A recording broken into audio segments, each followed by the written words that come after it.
Rev up your engine!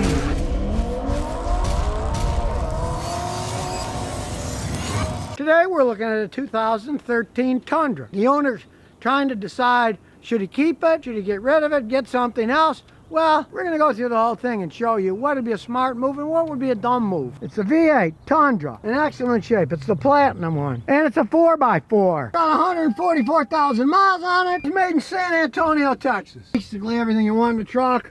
Room in the back, baby seat holder, old school DVD player up there. It is 9 years old, so we're talking a little bit old school. And under the hood is the whole meat and potatoes. It's a 5.7 liter V8.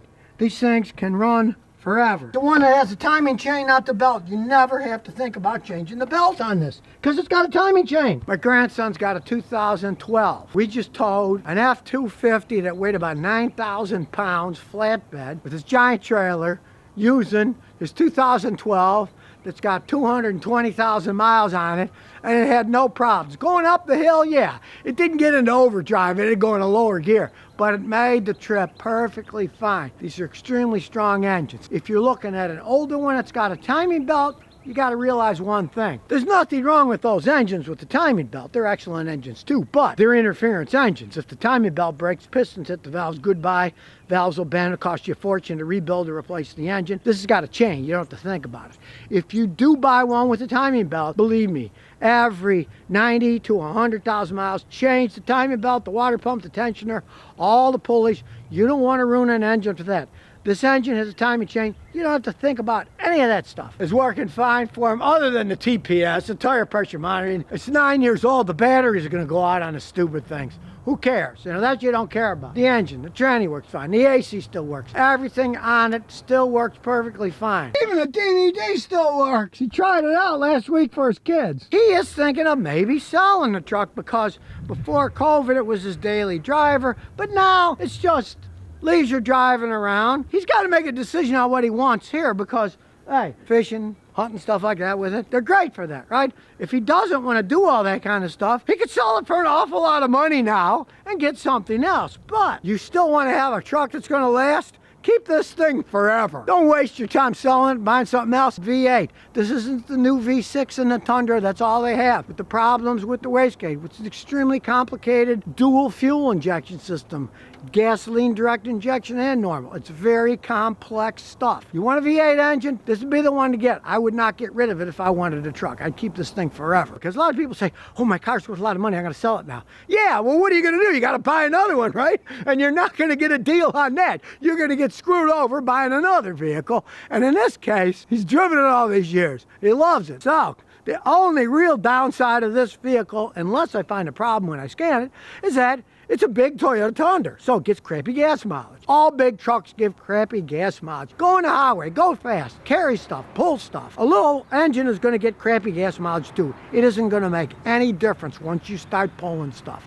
When you pull stuff, all those gas mileage figures go out the window. Plug in the scan tool and run a full scan. As usual, it's a Toyota, so you can see everything's green, but we're going to go beyond that. We're going to go through the whole kit and caboodle. We'll do an all-module scan. As you can see, it's gone through everything. Gone through 17 systems. Everything's 0 so far. There's 1, 3. Okay. The tire pressure monitoring system, we already knew that because the batteries are dead, so we don't care. The main body code is lost communication with door control module. I see that all the time. You get a little glitchy with the door control module, your power locks or something. Squirrely one time when it was probably 8 degrees out here in Tennessee for a while. So, I'm going to erase them all, but no big deal. And as we scroll up, the engine and ECT have one. So let's see what that is. Startability malfunction. This is yet another code that pops up. If your battery's a little weak, it doesn't start. It's more or less a ghost code. He's got no problems, he said, starting a car. So they often get that ghost code. It means nothing. And as for the rest of it, there's nothing. Now I'm starting it up.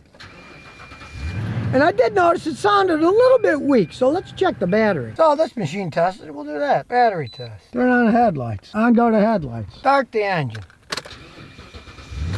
And as as you can see, he needs a battery. So that makes total sense. That's why the door module probably had the code. Definitely the startability problem, because if the computer gets below a certain voltage threshold from the battery being weak, it'll trip that code. It was still starting and everything from him, but it makes total sense because this battery is really old looking, and he admitted it's probably been over 5 years since he replaced the battery. You're lucky if you get that out of a battery today, but it's a lesson for everybody to learn. You might take your car to a mechanic because you check engine lights on and have a bunch of codes, and they'll try to sell you the kitchen sink, right? It can be as simple as all you need is a stupid battery.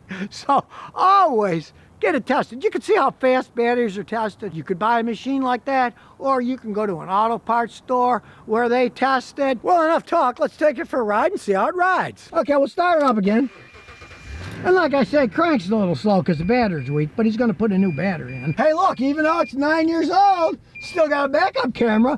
Sure, it's not as efficient as the new ones, but it's good enough. Keep me from hitting the pole. Big truck high up in the air. Hey, and with that V8 engine, this thing's got power, but it's power that lasts. This isn't a Chrysler that's going to fall apart. I've seen these things with 600,000 miles, and they pretty much still ran the same. Nice leisurely drive in the countryside. We're going to take to our little drag strip here. Here we come to our little drag strip. We'll stop here, and let's see what this thing can do. Ready, Mark? Get set. Go. Well, I'd say for a four-wheel drive vehicle, this thing takes off pretty good.